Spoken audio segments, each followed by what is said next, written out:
কওমি মাদ্রাসা থেকে ফারেক হওয়ার পরে উস্তাদদেরও একটা নির্দেশনা থাকতো যে খেদমতে ঢোকা। তো সেই স্থান থেকে আপনি ব্যবসায় আসলেন কিভাবে? প্রায় 4 বছরের মতো আপনার কওমি মাদ্রাসার খেদমতের সাথে আলহামদুলিল্লাহ যুক্ত ছিলাম। বাংলা বাজারে বিভিন্ন প্রকাশকদের সাথে আমার যোগাযোগ ছিল। একসময় উনি আমাকে প্রস্তাব দিলেন যে ভাই আপনি তো লেখালেখি করেন, আচ্ছা, তাহলে আসেন আমরা নিজেরা একটা প্রকাশনী করি আর কি। মানে পুরোপুরি যখন নাকি নিজের ব্যবসাটা শুরু করেন, এটা আসলে অনেক চ্যালেঞ্জিং মুহূর্ত। আমাদের একটা সেক্টর ছেড়ে, চাকরির সেক্টর ছেড়ে ব্যবসায় আসাটা একটু কষ্টকর। আপনার জানা এটা কেমন ছিল? আসলে একটা সেক্টর ছেড়ে আরেকটা ব্যবসার দিকে আসাটা কিছুটা কষ্টকর, কিন্তু আলহামদুলিল্লাহ আমার জন্য ওইরকম কষ্টকর ছিল না। আমাদের বর্তমান সময়কালটা সোশ্যাল মিডিয়ার জামানা, এখানে মানুষ অনেক বেশি স্ক্রলিং করে, মোবাইল দেখে, এক কথায় অনলাইনে সময় পাস করে। তো এই সময়টাতে বই পাঠক কি আসলে আছে নাকি? হ্যাঁ, বই এমন একটা বিষয় যেটার পাঠক পূর্বেও ছিল, এখন আছে এবং ভবিষ্যতেও থাকবে। বইয়ের বিকল্প কিছু নেই। আমরা ডকুমেন্টারি বলি বা বিভিন্ন মানে যাই বলি আর কি, জ্ঞান অন্বেষণের জন্য বইয়ের বিকল্প নাই। বইয়ের কোনো বিকল্প নেই।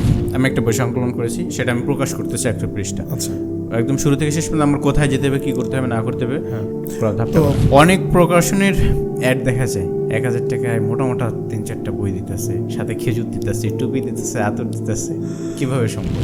এটা আসলে সম্ভব হয় কারণ যখন কিনা আপনার সেল বেশি হবে, আচ্ছা, বা প্রফিট কম হলেও সেল যখন বেশি হবে তখন এটা হয়ে যায় আর কি। হাসানা পাবলিকেশনের সব থেকে বেশি সেল কি অফলাইনে না অনলাইনে? অনলাইন অফলাইন দুইটাই আর কি। ধরেন 1000 বই আপনি অনলাইনে বিক্রি করলেন, সেখান থেকে প্রফিটটা বেশি আছে নাকি 1000 বই দোকান থেকে বিক্রি করলে এখন প্রফিটটা বেশি? অবশ্যই দোকান থেকে বিক্রি করলে এটা প্রফিট বেশি হবে, এটা স্বাভাবিক। হাসানা পাবলিকেশন কত বছর ধরে বাইতুল মোকাররমে ইসলামিক বইমেলায় স্টল নিতেছে? আমাদের প্রথম বছর থেকে আমরা বাইতুল মোকাররমে স্টল নিচ্ছি আর কি। আচ্ছা, প্রসেসটা কি? মানে বাইতুল মোকাররমে ইসলামিক বইমেলায় প্রথম প্রসেসটা হলো তার আপনার এখানে সবগুলা আপনার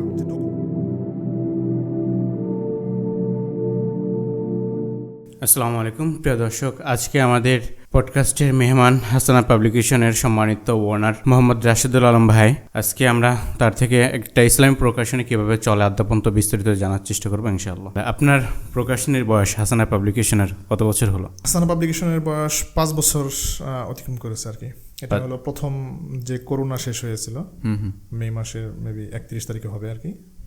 তারপর থেকে আমরা উদ্যোগ নিয়েছি, হয়তো এপ্রিলের 15 তারিখের মধ্যে আমরা হয়তো প্রথম 2টা বই প্রকাশ করি আর কি। কওমি মাদ্রাসা থেকে ফারেক হওয়ার পরে আপনারা যে টাইমটাতে আর কি ফারেক হয়েছেন, তখন এখনও এদিক সেদিক যাওয়াটা আমাদের জন্য সহজ বা যায়, মানুষ প্রবাসেও চলে যেতেছে ফারেক হওয়ার পরে, ব্যবসা দিতেছে, ভিন্ন সেক্টরে চাকরিতে ঢুকতেছে। কিন্তু তখন ফারেক হওয়ার পরে সকল উস্তাদদেরও একটা নির্দেশনা থাকতো যে খেদমতে ঢোকা। তো সেই স্থান থেকে আপনি ব্যবসায় আসলেন কিভাবে? আসলে কওমি মাদ্রাসা থেকে ফারেক হওয়ার পর স্বাভাবিকভাবে মাদ্রাসা এবং মসজিদের খেদমতেই সাথে যুক্ত হয়। অবশ্যই মাদ্রাসা এবং মসজিদের সাথে খেদমতের যুক্ত হওয়াটা এটা অনেক মহান একটি কাজ এবং অনেক গুরুত্বপূর্ণ একটি কাজও। কারণ হলো আপনার এই আমাদের উপমহাদেশে ইসলাম সহিভাবে টিকে আছে এই কওমি মাদ্রাসার কারণেই। তো এর জন্য অবশ্যই কওমি মাদ্রাসার সাথে সম্পৃক্ত হওয়াটা এটা অনেক বড় একটা কাজ। এবং আলহামদুলিল্লাহ আমি নিজেও ফারেক হওয়ার পর আপনার এই কওমি মাদ্রাসার সাথেই যুক্ত ছিলাম। প্রায় 4 বছরের মতো আপনার কওমি মাদ্রাসার খেদমতের সাথে আলহামদুলিল্লাহ যুক্ত ছিলাম। এখনও হয়তো কিছুটা হলেও থাকার চেষ্টা করি আর কি। আচ্ছা আচ্ছা, ব্যবসা কারণে হয় না। তো আসলে শুরুর জার্নিটা বলতে আমি তো ছাত্র জমানা থেকেই লেখালেখির সাথে যুক্ত ছিলাম। বেশ সময় থেকে বিভিন্ন পত্রিকায় লিখতাম। দাওরার সময় আমার দাওরা যখন পড়ি তখন আমার প্রথম বই প্রকাশিত হয়েছে।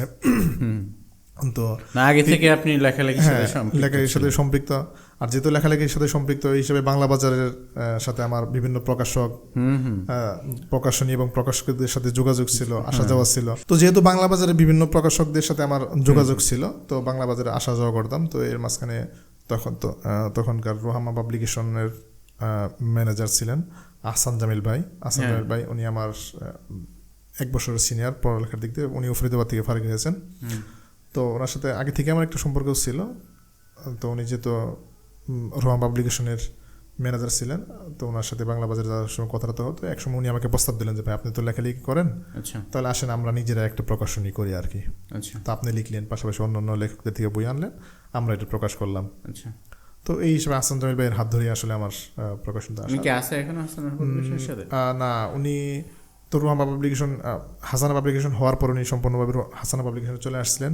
তো পরবর্তীতে স্বাভাবিকভাবে একটা সময় যাওয়ার পরে আমাদের মধ্যে এখন আসলে মানে ব্যবসায়িক দিক থেকে উনি শব্দতরুণের প্রকাশক হয়ে গেছেন, আর আমি হাসানা পাবলিকেশন এখন আমার দায়িত্বে চলে আসে। হ্যাঁ উনি আচ্ছা, শুরুর জার্নিটা মানে পুরোপুরি যখন নাকি নিজের ব্যবসাটা শুরু করেন, এটা আসলে অনেক চ্যালেঞ্জিং মুহূর্ত। আমাদের একটা সেক্টর ছেড়ে, চাকরির সেক্টর ছেড়ে ব্যবসায় আসাটা একটু কষ্টকর। আপনার জার্নিটা কেমন ছিল? আসলে একটা সেক্টর ছেড়ে আরেকটা ব্যবসার দিকে আসাটা কিছুটা কষ্টকর, কিন্তু আলহামদুলিল্লাহ আমার জন্য ওইরকম কষ্টকর ছিল না। যেমন ওই যে আমি আপনাকে বললাম প্রথমেই যে আহসান জামিল ভাই, ওনার মাধ্যমে আসলে আসা। তো আহসান জামিল ভাই, ওনার সাথে আমারই হলো যে আমি যেহেতু লেখালেখির সাথে জড়িত, বই লিখে দিব, তো পরবর্তীতে উনি প্রকাশ পাশাপাশি এটার সেলসের বিষয়ে উনি দায়িত্ব নেবেন আর কি। আচ্ছা, তখন আমি এই সিংগাইর মানিকগঞ্জ সিংগাইরে মাদ্রাসাতে খেদমত করতাম, পাশাপাশি তখন ওনাকে একটা বই লিখে দিলাম। তো উনি এই বইটার যাবতীয় আর কি সেট আপ, মেকআপ, পাশাপাশি প্রচ্ছদের কাজ, ডিজাইন, যা কিছু করে সব কিছু করে আমাকে একটা খরচের হিসাব দিলেন। তো পরবর্তীতে যেহেতু আমরা পার্টনারশিপের মাধ্যমেই করব, তো ওনার একটা খরচের বিষয়টা ওনাকে দিয়ে দিলাম। আচ্ছা, তো উনি এটা প্রকাশ করে সেলসের দায়িত্ব উনি নিয়ে নিলেন আর কি। তো এই হিসাবে আমার ওইরকম যে জার্নির যে বিষয়টা, এটা শুরুর দিক দিয়ে এরকম হয় না, পরবর্তীতে হয়েছে। হাসানা পাবলিকেশনের মোট কতগুলো বই প্রকাশ করেছে এ পর্যন্ত? হাসানা পাবলিকেশনের এখন পর্যন্ত মোট 41টা বই প্রকাশিত হয়েছে। সবচেয়ে বেশি সেল হয় কোন বইগুলো হাসানা পাবলিকেশনের? কোন ক্যাটাগরির বা কোন বইগুলো নাম ধরে বলেন?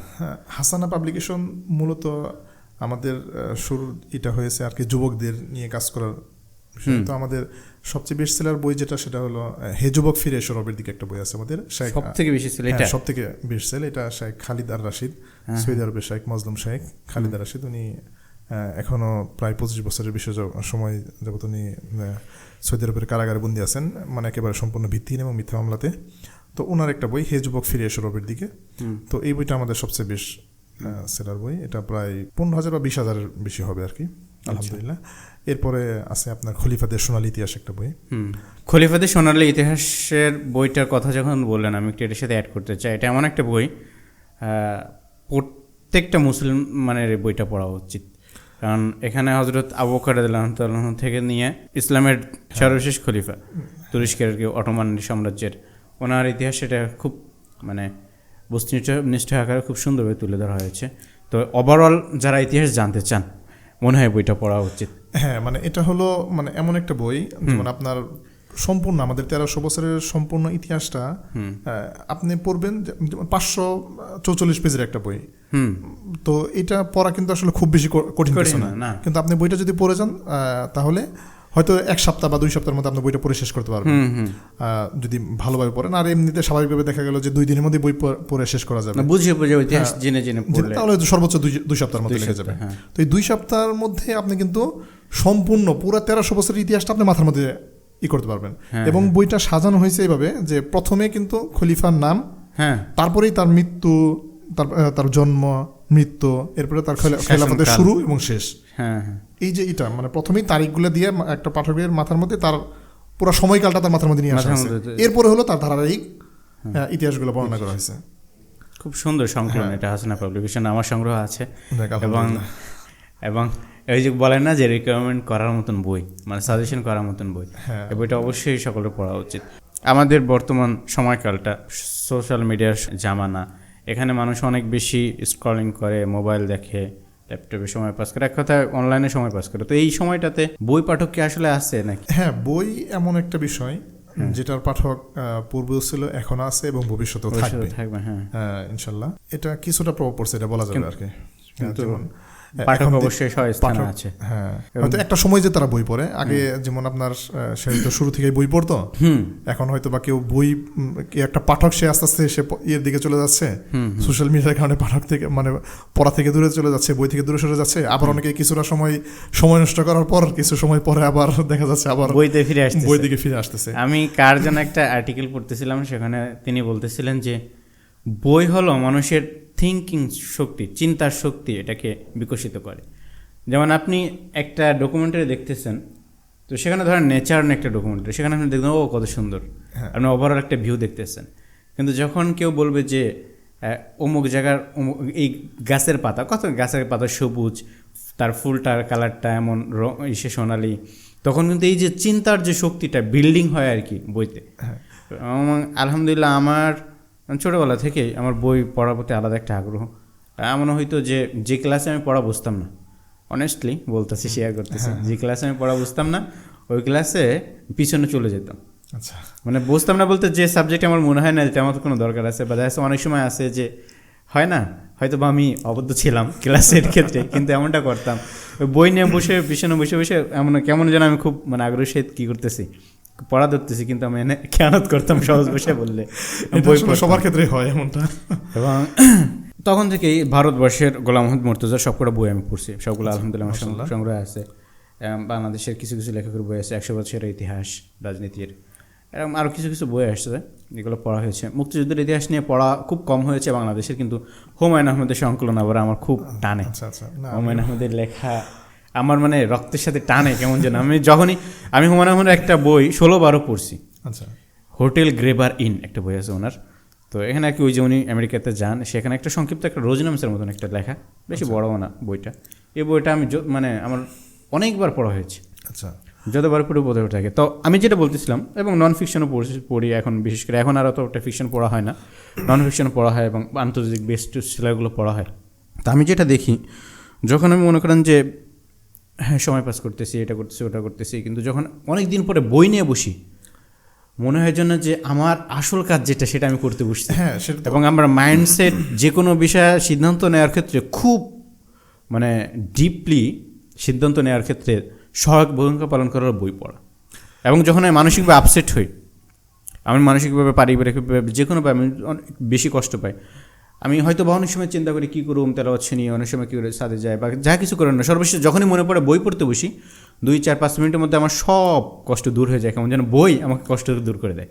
হ্যাঁ, যেমন আপনি যে কথাটা বলতেছিলেন যে আমরা যখন কিনা একটা ডকুমেন্টারি দেখি, তো এটা তো দেখলাম, যেমন আপনি বললেন যে গাছের উদাহরণ দিলেন যে গাছের পাতা সবুজ, এটা আমি তো দেখলাম, কিন্তু আমি যখন গাছের বিবরণটা পড়বো, পড়ার সময় কিন্তু আমি গাছটা দেখতেছি না সরাসরি, কিন্তু গাছের যে একটা কল্পনা, কত ধরনের বিভিন্ন ধরনের কল্পনাটা আমার মাথার মধ্যে চলে আসবে। আর একজন লেখক দেখা যাচ্ছে 1 বছর 2 বছর 5 বছর, কেউ 10 বছর 20 বছর গবেষণা করে একটা বই সে তৈরি করেন। তো একটা লেখকের 10 বছরের গবেষণার ফল আমার 100 পৃষ্ঠা বা 200 পৃষ্ঠা বা 300 পৃষ্ঠার একটা বই। তো একজন মানুষের, আমি 100 পেজের একটা বই পড়লাম মানে কি, এটা শুধু 100 পেজের একটা বই পড়লাম না, বরং একটা মানুষের 1 বছরের একটা গবেষণা আমার মাথার মধ্যে নিয়ে নিলাম। তো এই গবেষণা থেকে আপনি যখন কিনা তার গবেষণার আপনি পড়লেন, পড়ার পরে কিন্তু আপনি শুধুমাত্র যে সে যতটুকু দেখাইছে বা সে যতটুকু লিখছে এতটুকুর মধ্যে আপনার ব্রেনটা সীমাবদ্ধ থাকবে বিষয়টা এমন না, বরং এর বিভিন্ন আপনার চিন্তা চেতনার বিভিন্ন ডালপালা গজাবে। অবশ্যই আপনার মাথার মধ্যে বিভিন্ন ধরনের, ব্রেনের মধ্যে বিভিন্ন চিন্তা বা বিভিন্ন ধরনের চিন্তার খোরাক আমার মাথার মধ্যে চলে আসবে আর কি। তো এর জন্য বইয়ের বিকল্প কিছু নেই। আমরা ডকুমেন্টারি বলি বা বিভিন্ন মানে যাই বলি আর কি, জ্ঞান অন্বেষণের জন্য বইয়ের কোনো বিকল্প নেই। বাংলাদেশের মানুষ বা বাংলাদেশের মার্কেটে বইয়ের মূল্যায়ন করা হয় পৃষ্ঠা দেখে, কাগজ দেখে। এটা তো ঠিক না, আসলে ঠিক না। আমি বাইরের দেশের অ্যামাজনে যখন বিভিন্ন বই দেখি বা আন্তর্জাতিক বেস্টসেলার বিভিন্ন বই অনেক সময় দেখা পড়ছে আর কি, তো সেখানে দেখা যাচ্ছে যে 150 পৃষ্ঠার একটা বই অনেক দাম, কয়েক $, ঠিক আছে। এটা বাংলাদেশে আসলে মানুষ পৃষ্ঠা করবে কি যে 150 পৃষ্ঠা একটা বই 200 টাকা দিবে, সে 300 টাকা দিবে, সব ভালো কাগজ চাইলে। আসলে এটা এই কনসেপ্টটা কেন, এবং এটা একটা বই যে শুধুমাত্র কাগজ মেপে টাকা দেওয়া উচিত না, এখানে একটা লেখকের যে গবেষণালব্ধ তার যে মেহনতের একটা ফলটা, এটা প্রকাশটা, এটা কনসেপ্টটা কেন মানুষের মাঝে নাই বা এটা প্রচার করা উচিত কিনা? মানে এটা প্রথম যে কারণটা সেটা হলো আমাদের মধ্যে পাঠক অনেক কম, পাঠক মানে খুবই কম, এটা তো একটা বিষয়। তারপরে হলো মানে এটা কেমন যেন শুরু থেকে এটা কি বলবো, মানে এটার কারণ কি বলবো, সেটা কারণটা আসলে বলতে পারছি না, সেটা আমাদের আসলে অর্থনৈতিক কারণ নাকি এটা বলতে পারছি না। অবশ্যই আমরা যেমন 100 পেজের একটা বই আমাদের যে খরচ হয়, তো এই বই যদি আমরা 100 পেজের বই 100 টাকা দাম যদি রাখা হয়, তাহলে কিন্তু একটা প্রকাশকের মানে এটা চলা খুবই মুশকিল। হ্যাঁ, আচ্ছা, কেউ যদি মানসম্মত কোনো বই লিখে, ধরেন কোনো একটা বিষয়ে কোনো একটা বই সে লিখেছে, এখন সেটা হাসানা পাবলিকেশনের মাধ্যমে প্রচার করতে চায়, সম্ভব কিনা, এবং সম্ভব হলে কী কী শর্ত সাপেক্ষে সম্ভব বা কোন কোন কন্ডিশন আপনারা বই প্রকাশ করেন, এবং পুরো প্রসেসটা আমাকে বলবেন, যাতে এই ভিডিওটা বা এটার একটা পার্ট যদি কেউ দেখে, যে সে যদি নিজে লেখক হয় বা সে যদি বই প্রকাশ করতে পারে, এখানে যেন সে নলেজটা পেয়ে যায়। আচ্ছা, এখন প্রথম হলো যে আমাদের কাছে বইটা দিলে আমরা প্রথমে বইটা দেখি, পুরোটা পড়ি, পড়ার পর কন্টেন্টটা দেখি যে আসলে আমাদের পাবলিকেশনের সাথে যায় কিনা। কারণ আমাদের পাবলিকেশনের তো একটা রুলস আছে, তো এই রুলসের মধ্যে পড়ে কিনা। যদি আমাদের রুলসের মধ্যে পড়ে, এরপরে আমরা বইয়ের ভিতরের মানটা দেখি, লেখার মান দেখি, সাহিত্য মান দেখি। যদি সবকিছু যায় তাহলে তার আমরা প্রকাশ করি আর কি, আমাদের পাবলিকেশন থেকে প্রকাশ করি। তো কোনো কোনো ক্ষেত্রে দেখা যায় যে এই প্রকাশটা একটু দেরি হয়, আবার কোনো কোনো ক্ষেত্রে আমরা দ্রুত করে ফেলি। যেমন আমাদের এক লেখক একটা বই দিয়েছেন আমাদের, একটা উপন্যাস বিষয়ে, ইসলামিক উপন্যাস। তো বইটা প্রায় 1 বছরের মতো সময় হয়ে গেছে, কিন্তু আমাদের এই সময় লাগার কারণ কি, সম্পাদনা নাকি? না না না, সম্পাদনা। যেমন আমাদের তো একটা পাবলিকেশনের একটা রুলস আছে এবং আমাদের একটা পরিকল্পনা আছে, আমরা এই বই এরপর বই প্রকাশ করব, এটার পর এটা আমাদের তো ফান্ডিং এর কারণে আর কি একটা সীমাবদ্ধতা থাকে। ফান্ডিংও একটা সীমাবদ্ধ থাকে, কখনো কখনো ফান্ডিংও হয়। কিন্তু আমাদের মানে দেখা যায় যে ধরেন আপনি আমাকে আজকে একটা বইয়ের কথা বললেন, আমি বলি যে বই আমিও বই মোটামুটি সম্পাদনের সাথে জড়িত আলহামদুলিল্লাহ, এবং সেখান থেকে দেখেছি যে চিন্তা করি যে এটা তো আগামী 2-3 মাসের মধ্যে বের হয়ে যাবে, সেটা 2 বছর পরেও বের হয় নাই, এমনটা হয়েছে। তো মানে এই ডিলে হওয়ার কারণটা কি, মূল কারণটা? হ্যাঁ, এটা বলছি আর কি আপনাকে। যেমন ধরেন আপনি আমাকে আজকে একটা বইয়ের কথা বললেন, হ্যাঁ, কিন্তু আমি তো একজন প্রকাশক হিসাবে আমার প্রকাশন নিয়ে চিন্তা করতে হয়। তো আমার কিন্তু সামনের 1 বছরে কি কি বই, কোন মাসের পর কোন মাসে কি কি বই আমি প্রকাশ করব, এটা কিন্তু আমার একটা সেটআপ দেওয়া আছে। হয়তো সে বই আমার তৈরি করা যদি থাকে তাহলে তো সেটা তৈরি আছে, আর যদি তৈরি না থাকে তাহলে হয়তো আমরা তৈরির প্রসেসিং চলতেছে। তো এই মুহূর্তে আপনি আমাকে একটা বইয়ের বিষয় দিলেন, আচ্ছা, তো এখন স্বাভাবিকভাবে ওই শিডিউলের মধ্যে আরেকটা কাজ ঢোকানো কিন্তু অনেক সময় কষ্ট হয়ে যায়। বুঝলাম। এখন আমার প্রশ্ন হলো, ধরেন একটা বই 100 পৃষ্ঠা, একটা বই আমি একটা বই সংকলন করেছি, সেটা আমি প্রকাশ করতেছি 100 পৃষ্ঠা। আচ্ছা, একদম শুরু থেকে শেষ পর্যন্ত আমার কোথায় যেতে হবে, কি করতে হবে না করতে হবে। তো প্রথমে তো আপনার যদি বইটা কাগজে লেখেন তাহলে সেটা অবশ্যই কম্পোজ করতে হবে। কম্পোজ করার পর এটা ভালো সম্পাদনা করানো, তারপর হলো প্রুফ দেখা। সম্পাদনার জন্য আপনাদের কাছে যেতে হবে নাকি? মানে এখানে স্বাভাবিক বিষয় হলো যে যদি আপনি ব্যক্তিগতভাবে প্রকাশ করেন, একটা হলো আমরা প্রকাশ করি। আপনি তো এখানে বলতেছেন যে একজন লেখক সে নিজে প্রকাশ করবে। হ্যাঁ, নিজে প্রকাশ করতে। হ্যাঁ, এর জন্য সেটা তো আমাদের কাছে আসার কোনো প্রশ্নই আসে না।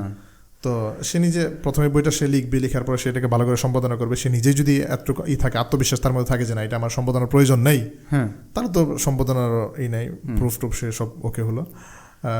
এরপর হলো বইটা ভালো করে একজন ভালো যে সেট আপ দিতে পারে, সেট আপ করা, এরপরে মেকআপ করা, সেট আপ করা, এরপরে একটা ভালো ডিজাইনার দিয়ে একটা প্রস্তুত বানানো।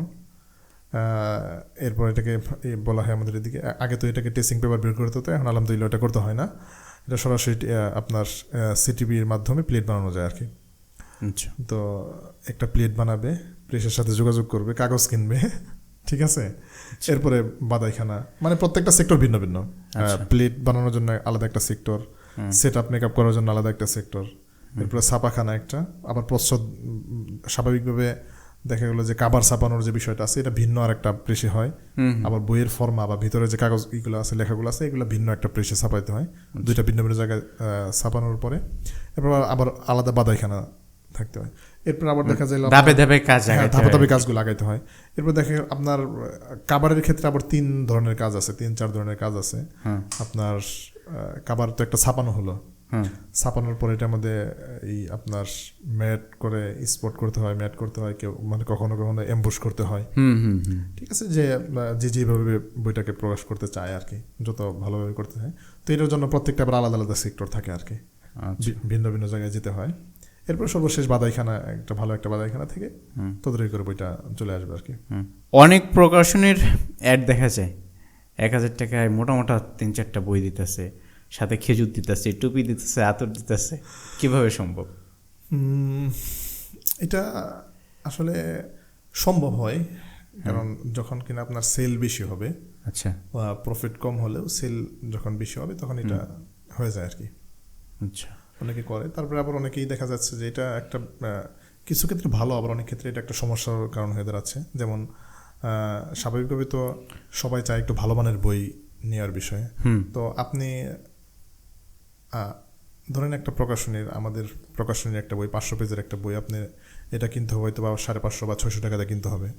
তো সেম মানেরই একটা বই, মানে মান বলতে আপনার পৃষ্ঠা এতটুকু পৃষ্ঠারই একটা বই, 500-600 পৃষ্ঠার একটা বই, আপনি যখন কিনে এটাতে 200-250 টাকা দিয়ে কিনবেন, তখন তো এটা স্বাভাবিকভাবে আপনার মাথার মধ্যে আসবে যে মানে এটা একটা স্বাভাবিক বিষয় যে এটা কেমন হইতে পারে বইটা, পেজ কোয়ালিটি, বাদাই কোয়ালিটি, তারপরে লেখার মান, সবকিছু মিলে আসলে থাকে না আর কি। আবার অনেক ক্ষেত্রে অনেকেই অনেক সেল বেশি করার জন্য হয়তো হয়, দুইটা বিষয় থাকে, সমস্যার ভালো দিকও আছে আবার খারাপ দিকও আছে এটার। আচ্ছা, হাসানা পাবলিকেশন কত বছর ধরে বাইতুল মোকাররমে ইসলামিক বইমেলায় স্টল নিতেছে? হাসানা পাবলিকেশন আসলে এটা আমাদের প্রথম বছর থেকে আমরা বাইতুল মোকাররমে স্টল নিচ্ছি আর কি। আচ্ছা, 5 বছর ধরে নিতেছে? হ্যাঁ, 5 বছর যাবত নিচ্ছি, মাঝে 2 বছর আমরা এখানে স্টল পাই না আর কি। আচ্ছা, তো তখন একটু প্রসেসটা, জায়গাটা ছিল, সংকীর্ণ ছিল, একটা নির্দিষ্ট পরিমাণ প্রকাশকদেরকে প্রকাশনা দেওয়া হতো, সেখানে লটারি হতো। আচ্ছা, লটারির মাধ্যমে যারা পেত তারা তো পেত, আর যারা পেত না তারা পেত না আর কি। প্রসেসটা কি মানে বাইতুল মোকাররমে প্রথম প্রসেসটা হলো তার আপনার এখানে সবগুলা আপনার যে ডকুমেন্ট আছে এগুলো সব একুরেট থাকতে হবে। যেমন আপনার টিন থাকতে হবে, তারপর হলো ব্যাটের যে এগুলো আছে কাগজপত্র এগুলো সব ঠিক থাকতে হবে, এরপর হলো আপনার ট্রেড লাইসেন্স এগুলো সব নবায়ন থাকতে হবে। আচ্ছা, বাস যথেষ্ট আর কি, আর কিছু লাগবে না। মানে সবকিছু থাকার পরে এরপর আবার একটা লটারি হবে, এখনো কি ওটা আছে নাকি? না, এখন ওইটা নাই আর কি। এটা তো অনেক বড় একটা বৈষম্য ছিল আমাদের প্রতি, তো আলহামদুলিল্লাহ ওটা থেকে এখন গত 2 বছর প্রকাশনে তো অনেক, ইসলামিক প্রকাশনে তো কম না, সবাই কি স্টল নিতে পারে? এতটা জায়গা হয়? হ্যাঁ, ওখানে তো জায়গা তো কম অনেক। হ্যাঁ, এখন যে আমাদের আগে তো আমাদের বাইতুল মোকাররম দক্ষিণ গেটে আমাদের মেলাটা হতো। আচ্ছা, হ্যাঁ, এখন মেলাটা আমাদের পূর্ব গেটে হয়, এখানে বিশাল জায়গা আছে এবং সামনের যে রাস্তা আছে এই টোটাল সবগুলো মিলে আমাদের এটা হয়ে যায় আর কি। যেমন এই বছর আমাদের প্রায় 100-150 উপরে প্রকাশনী আমরা অংশগ্রহণ করছিল এবার মেলাতে। আচ্ছা, একটা প্রশ্ন চলে আসছে, তারপর আবার করি যদি কিছু আসে এটার ভিতর থেকে। সেটা হলো যে এমন অনেক লেখক আছেন যারা নির্দিষ্ট বিষয়ের উপরে তারা সংকলন করেন, কিন্তু হিম্মত বা যে ওই যে রুট জানা থাকে না, বা ওই আপনার যেমন আপনি এই ময়দানে আসছেন, ব্যবসায় আসছেন বা প্রকাশনাতে আসছেন, একজন হেল্প করছে, ওই হেল্প করার মতন কেউ থাকে না, তো কিন্তু প্রতিভা আছে এবং তাদের লেখার মানও ভালো, তাদের জন্য কী উপদেশ দিবেন, কীভাবে কী করতে পারে তারা? হ্যাঁ, আসলে ওই যে নতুন লেখক যারা আছে তাদের পরামর্শ হলো তারা কোনো প্রকাশকের সাথে মানে যোগাযোগ করবে, বইটা তাদের কাছে পেশ করবে। মানে অনেকে দেখা যায় যে একজন প্রকাশকের কাছে বইটা জমা দিয়ে শেষ হয়ে যায় না, আপনি একাধিক প্রকাশকের কাছে বইটা জমা দেওয়া হলো, জমা দিয়ে সর্বোচ্চ সে চেষ্টা করতে হবে। ওই যে আমি আপনাকে বললাম প্রসেসিং বললাম যে আসলে এখানে জমা দিলাম মানে কি আমি ধরে নেই যে বইটা প্রকাশ হয়ে যাবে, বিষয়টা এমন না। লেখকের প্রকাশ মানে পছন্দ হয়েছে, প্রকাশকের বইটা পছন্দ হয়েছে, তারপরেও দেখা যায় যে অনেক সময় 1 বছর 1.5 বছর 2 বছর দেরি হয়ে যায় বইটা প্রকাশ করতে, কারণ ওই যে প্রকাশকদের একটা শিডিউল থাকে।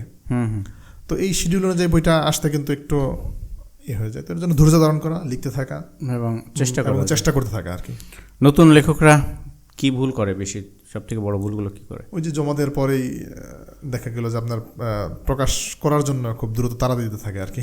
আচ্ছা, তাড়া দিতে এটা ভুল না, আমি মনে করি তাড়া না দিলে তারা দেরি করবে। আমি নিজে দেখেছি বই দেওয়ার পরে 6 মাস টাইম নিয়েছে, তাড়া না দিলে আরও 6 মাস নিত।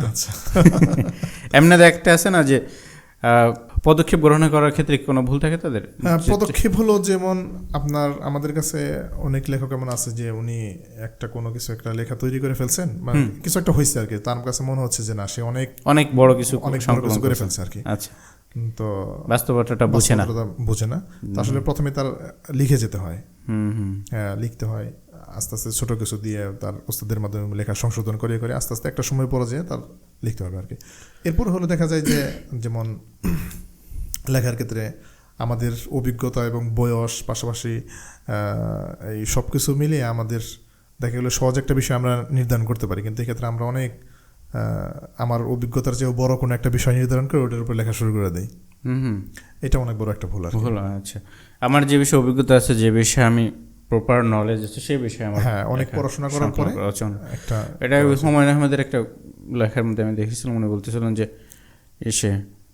কতজন 5000 শব্দ পড়ার পরে যদি তুমি একটা শব্দ লিখো তাহলে তোমার লেখার মানটা সুন্দর হবে, নতুবা উচিত না। হ্যাঁ, আবু তাহের মির্জা সাহেব তো এরকম করেন যে হুজুর তো অনেক পড়ার পরে একটা জিনিস করতে পারেন আর কি। প্রাথমিক পর্যায়ে লেখা শেখার জন্য যে কোনো জিনিস লেখা যায়, কিন্তু হুজুরও কিন্তু এই বিষয়টা অনেক বেশি করছেন। মানে সবাই লেখক হতে চায় কিন্তু পাঠক হতে চায় না, এমন একটা পাঠক হতে প্রবণতা চায় না, থাকে হ্যাঁ, লেখকদের প্রথমে- ভিতরে। হ্যাঁ অথচ আরো বেশি পড়া উচিত, হ্যাঁ, অনেক বেশি পড়া উচিত। বেশি পড়া উচিত।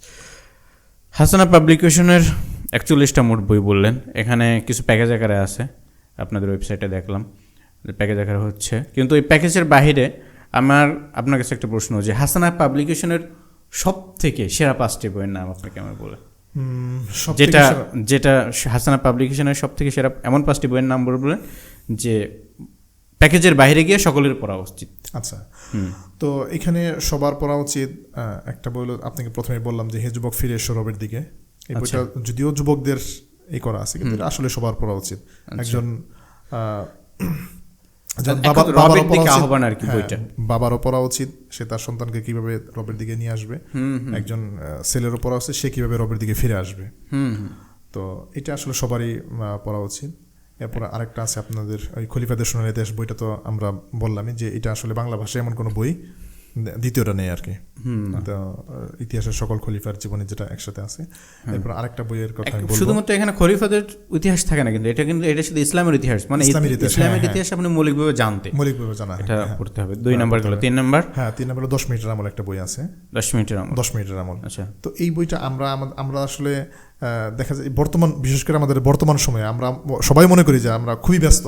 আচ্ছা, এই ব্যস্ততার অজুহাত দিয়ে আমরা আস্তে আস্তে মানে আমল থেকে দূরে সরে যায় আর কি। অথচ কোন একটা আমল মানে খুবই যে ছোট এবং মানে ছোট কিন্তু ফজিলতপূর্ণ, যেমন ধরেন এখানে মসজিদে আমরা নামাজ পড়তে আসছি, আচ্ছা জোহরের নামাজ পড়লাম, মসজিদের মাইকের পরে ঘোষণা হলো যে নামাজের পরে জানাজা আছে। আচ্ছা, তো আপনারা সবাই জানাজা পড়ে যাবেন। হ্যাঁ, তো এখন আমরা কি করি, আমরা সুন্নতটা পরে কোনো মতে দ্রুত বের হয়ে যায় যেন জানাজায় শরীক হতে না হয়। আমার তাড়া থাকলে তারা থাকলেও পরে অনেক সময় না থাকলেও কেমন যেন এমনি এটা উদাসীন আগ্রহ করি না। আমার যেমন আমার হয়তো পরিচিত কেউ না, আমার আত্মীয় স্বজনের মধ্যে কেউ মারা যায় না, তো এর জানাজা আমি আর পড়বো না। তো অথচ এটা তো অনেক বিশাল বড় ফজিলতপূর্ণ বিষয়। যেমন আব্দুল্লাহ ইবনে ওমর রাদিয়াল্লাহু তাআলা আনহুর একটা হাদিস আছে যে এখানে কেউ যদি আপনার জানাজায় শরীক হয় তাহলে সে 1 কিন্তর পরিমাণ সে 1 কেরাত পরিমাণ, হ্যাঁ সে সওয়াব পাবে। আর দাফনে শরীক হলে 2 কিন্তর মানে 2 পরিমাণ সে সওয়াব পাবে আর কি। তো এখন জানাজায় শরীক হতে কতক্ষণ সময় লাগে সুন্নতের পরে? সর্বোচ্চ 10 মিনিট, আরো কম সময় লাগে, আরো কম সময় হয়ে যায়। মসজিদে জানাজাগুলো আসে, তাহলে এই 10 মিনিট সময় ব্যয় করে আমি যদি এই জানাজাতে শরীক হই, আচ্ছা মানে এই 10 মিনিট কিন্তু আমরা বেশিরভাগ ক্ষেত্রে এই 10 মিনিট কিন্তু আমাদের অত বেশি কোনো কাজে লাগাইতে পারিও না, কোনো কাজে লাগাতে পারিও না। হয়তো বাসায় যে শুয়ে থাকি বা কোনো একটা কাজ মানে অযথা কোনো একটা কাজে বা মোবাইল টিভি অন্য কিছু করি, কিন্তু এই 10 মিনিট সময় যুক্ত করি না। তো এইরকম ছোট ছোট যেগুলো আমরা অবহেলা করি, হ্যাঁ অবহেলার কারণে আমরা ছেড়ে দিই। আচ্ছা, এমন আমলগুলো নিয়ে সম্পূর্ণ একটা বই 10 মিনিটের আমল। 3 নাম্বার গেল। 4 নাম্বার যে বইটা আছে সেটা আল্লাহ তাওবাকারীকে ভালোবাসেন। আল্লাহ তাওবাকারীকে ভালোবাসেন। তাওবাকারীকে ভালোবাসেন। আচ্ছা, তো আমরা তো গুনাহ অবশ্যই করি, অবশ্যই গুনাহ করি, মানে এটার কোনো ই নাই। তো বইটার নামই এই বই সম্পর্কে আমি আসলে কিছু বলতে চাই না, এটা বইটার নামটাই আছে যে তওবা করেন আল্লাহ আপনাকে ভালোবাসেন। হ্যাঁ অবশ্যই ভালোবাসবেন। 5 নাম্বার দৈনন্দিন জীবনে নবীজির সুন্নাহ। 10 মিনিটের আমল আর নবীজির সুন্নাহ না, এটা হলো দৈনন্দিন জীবনে নবীজির সুন্নাহ। আচ্ছা, এই মানে এখানে হইলো একটা হলো 10 মিনিটের আমল, এটা তো আমলের বিষয়, আর এটা হলো সুন্নাহর দিক। রাসূলুল্লাহ সাল্লাল্লাহু আলাইহি ওয়াসাল্লামের সুন্নাহ এর থেকে তো মনে হয় যে দৈনন্দিন জীবনে নবীজির সুন্নাহ। আরেকটা আছে না দোয়া ও জিকির, দৈনন্দিন জীবনে দোয়া ও জিকির, এটা তো হাসানা থেকে প্রকাশিত। হ্যাঁ, এটা হাসানা থেকে প্রকাশিত। তো মানে দুইটার what is the difference between the to book? মানে দৈনন্দিন দোয়া ও জিকির যেটা আছে, এটা তো সমস্ত দোয়া এবং জিকিরগুলো একসাথে করা আছে, আর সুন্নাহ তো এখানে হলো সবকিছু এর মধ্যে যুক্ত। আচ্ছা, আপনার মানে ধরেন আমি আমার খাবারটা কিভাবে খাবো, আর দোয়ার ক্ষেত্রে শুধুমাত্র খাবারের আগে শুধু দোয়াটা এখানে শিখাবে, আর সুন্নাহর ক্ষেত্রে খাবারের যতগুলো সুন্নাহ আছে সবগুলো আমাকে শিখাবে।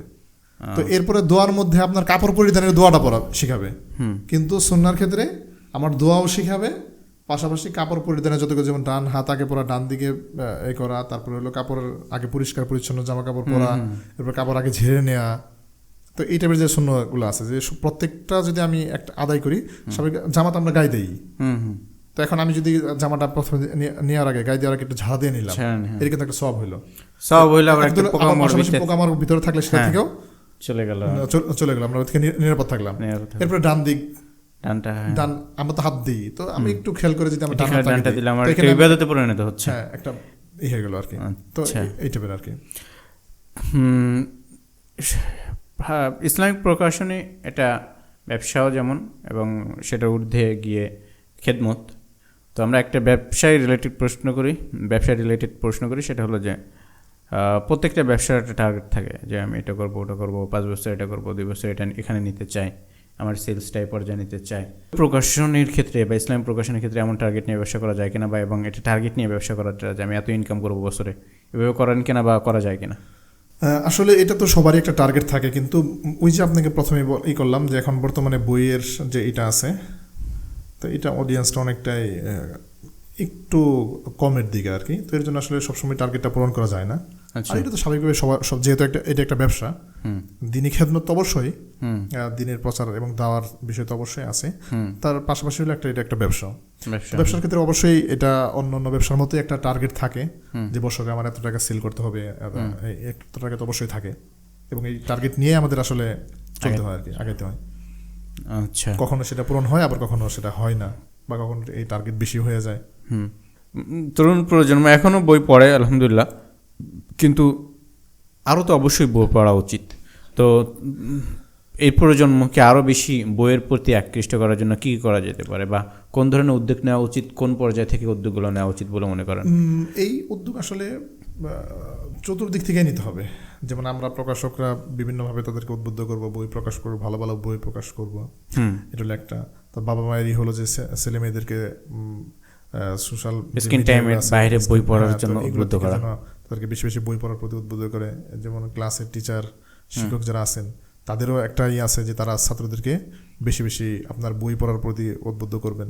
তো এখন দেখা যায় যে আমরা যখন পড়াশোনা করছি, তো তখন দেখা যায় যে আমাদের ওস্তাদরা বিভিন্ন সারাক্ষণ বই মোতালা করে এসে আমাদের বইটার নাম বলতেন, আমরা নামটা লিখে রাখতাম, পরবর্তী ওই বইটা কিনে এনে আমরা নিজেরা পড়ার একটা আগ্রহ থাকতো।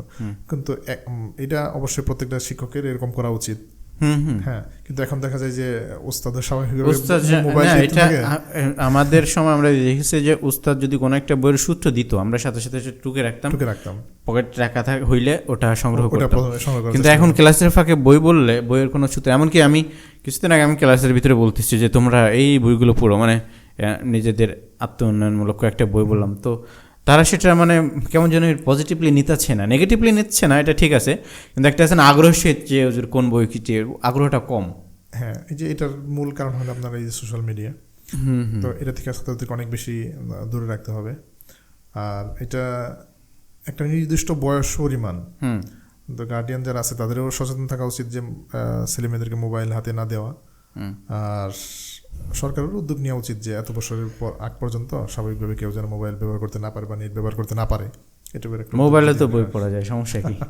না, আসলে এটা কি পার্থক্য আছে? হ্যাঁ, অবশ্যই পার্থক্য আছে। আপনি মোবাইল হাতে নিলেন, বই পড়তে গেলেন, ডিস্ট্রাকশন হওয়ার সম্ভাবনা অনেক বেশি। একটু সময় আপনি একটা মেসেজ চলে আসলো, একটা কল চলে আসলো, আপনি চলে গেলেন, ফোকাস হারিয়ে গেল আর কি। পরের পড়া স্বাভাবিক, আমাদেরও হয়। হ্যাঁ, এটা স্বাভাবিক। সোশ্যাল মিডিয়া আসার ফলে এখানে একটা সমস্যা যেমন হয়েছে যে বইয়ের পাঠক কমেছে, আবার পাঠকদের কাছে পৌঁছানোটাও সহজ হয়েছে। তো আসলে মানে এটার চ্যালেঞ্জটা কতটুকু, বা পাঠকটার কাছে পৌঁছানোটা হয়েছে বেশি সহজ হয়েছে, নাকি এটার কারণে মানুষ আর বেশি বই থেকে দূরে সরে গেছে? মানে এক্ষেত্রে আপনাকে ওই যে প্রথমে এই উত্তরটা আমি হয়তো শুরুতেই একবার দিয়েছিলাম যে সোশ্যাল মিডিয়া আসার কারণে কিছু পাঠক তারা হয়ে গেছে, পথভ্রষ্ট হয়ে গেছে, আবার অনেক পথভ্রষ্ট মানুষ সে সোশ্যাল মিডিয়ার কারণে সে বইয়ের দিকে ফিরতেছে। আচ্ছা, তো অনেকেই বই দেখা গেল যে সে একটা বই, ভালো একটা বই সে সোশ্যাল মিডিয়াতে দেখার কারণে সে বইটা কিনে রেখে দিয়েছে, হয়তো পরে বা না পরে, কিন্তু যেহেতু কিনেছে সে পড়া হয়, কোনো একটা সময় সে পড়বেই অবসর সময়। তো এটা একদিক দিয়ে ভালো, আরেক দিক দিয়ে এটা খারাপ দিক তো অবশ্যই আছে, কারণ এটার ভালো দিকের চেয়ে খারাপ দিকটা অনেক বেশি। হাসানা পাবলিকেশনের সব থেকে বেশি সেল কি অফলাইনে না অনলাইনে? অফলাইনে বেশি সেল। অফলাইনে বেশি সেল। হ্যাঁ, অফলাইন এখন কিছুটা হয়ে গেছে আর কি। আচ্ছা। অফলাইন তো স্বাভাবিকভাবে বেশি সেল হয়, অনলাইন অফলাইন দুইটাই আর কি। প্রফিটটা বেশি কোথায়, অনলাইনে অফলাইনে? মানে সেল তো সেলই, এখানে প্রফিটের বিষয় হলো সেল হইলেই তো প্রফিট হবে। তো এখন আপনি একটা বিষয় হলো যে যদি আমরা এখন একটা তো শুরু হয়ে গেছে যে আপনার ওই বুস্টিং এর যে বিষয়টা, তো এই ক্ষেত্রে বুস্টিং করলে একটা খরচ যাবে, সেল হবে। ওই জন্য আমার প্রশ্নটা, আপনার প্যাকেজিং এর খরচ, আলাদা লোক লাগতেছে, দোকান তো আপনার খোলা আছে, দোকানে তো লোক তো আছে। তো এখান থেকে আমার কথা হলো যে ধরেন 1000 বই আপনি অনলাইনে বিক্রি করলেন, সেখান থেকে প্রফিটটা বেশি আছে নাকি 1000 বই দোকান থেকে বিক্রি করলে এখন প্রফিটটা বেশি? অবশ্যই দোকান থেকে বিক্রি করলে এটা প্রফিট বেশি হবে, এটা স্বাভাবিক। আমার একটা পরামর্শ হাসানা পাবলিকেশনের প্রতি, আপনার প্রতি, হাসানা পাবলিকেশন অনারের প্রতি। হাসানা পাবলিকেশনের অবশ্যই অনন্য একটা সংকলন হলো খলিফাতুর সোনালী ইতিহাস, এবং হাসানা পাবলিকেশন এই বইটা মানুষের কাছে রিচ আউটের জন্য অনেক বেশি চেষ্টা করতেছে, এবং আসলে বইটা সকলের পড়া উচিত।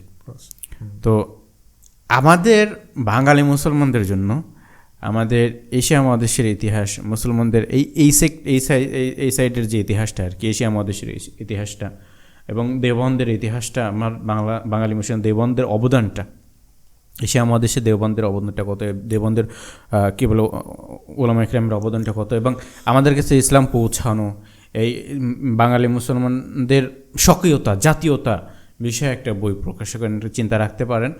এবং এ বিষয়ে বই আছে, ইতিহাসের ইতিহাস আছে এবং চেপে রাখা ইতিহাস আছে, এবং সেটা বেশিরভাগ হলো ভারতবর্ষ কেন্দ্রিক। এবং আমি চাইতেছি যে ভারতবর্ষ সহ যে বাঙালি মুসলমানরা তাদের নিজের জাতীয়তা, নিজের স্বকীয়তা, নিজের সত্তার যে আসল যে ইতিহাসটা, সেটা কিন্তু নাই। আমাদের কমে অঙ্গনে যদি আপনি দেখেন যে শুধুমাত্র দেওবান আন্দোলনটা পড়ানো হয়। দেওবান আন্দোলনটা আমি মনে করি এটা আরও, আমি যখন পড়ি, যখন আমি মেশকাতে পড়ি, তখন আমার মনে হইতো যে এটা এখানে ঢুকাইছে আমার পড়ালেখার ডিস্টার্ব করে। তো যখন এটা পরীক্ষা দিয়ে আসি, বা এখনও মনে করি যে দেওবান আন্দোলনের থেকে আরও বড় বড় ইতিহাস ঢুকানো উচিত কমে অঙ্গনে। কারণ যেটা বলে ইতিহাস হলো একটা জাতির শিকড় তৈরি করে, স্বকীয়তা তৈরি করে, তার মানে নিচের থেকে মজবুত করে। যখন তার ইতিহাস জানা থাকে যে আমার ইতিহাসটা গৌরবময়, তখন কিন্তু সে আরও নিজেকে আরও গৌরবভাবে তুলে ধরতে পারে। তো এই জন্য আমাদের উচিত আমাদের নিজেদের ইতিহাস আরও বেশি পড়া, এবং সেই স্থান থেকে হাসিনা পাবলিকেশনের প্রতি আমার আহ্বান যে এই বিষয়ে একটা সংকলন চিন্তা করতে পারেন। ইনশাআল্লাহ আপনার ঠিক আছে, ধন্যবাদ পাথফাইন্ডার পডকাস্টে আপনাকে আসার জন্য। আপনাকে ধন্যবাদ, জাযাকুমুল্লাহ।